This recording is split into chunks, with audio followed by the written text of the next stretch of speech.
sa stavajú vlastne tieto AI Gigafactories, čiže dneska je dopyt po flash diskoch a po rámkach taký veľký, že ceny boomujú, hej, všetci storage výrobcovia museli zvýšiť ceny až viac ako 30%.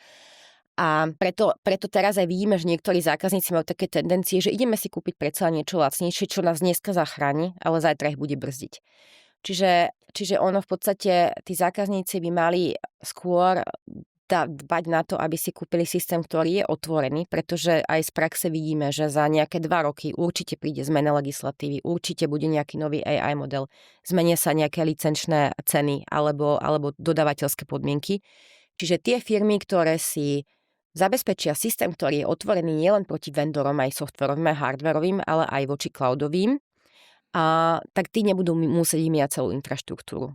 Ale budú mať vlastne tú, ktorú majú, a len ju budú rozširovať. Čiže budú mať vlastne to rozhodnutie zmeny ľahšie, hej. A práve o tom je aj NetApp. Zákazníci, ktorí stavajú na našich platformách, majú túto slobodu sa rozhodnúť.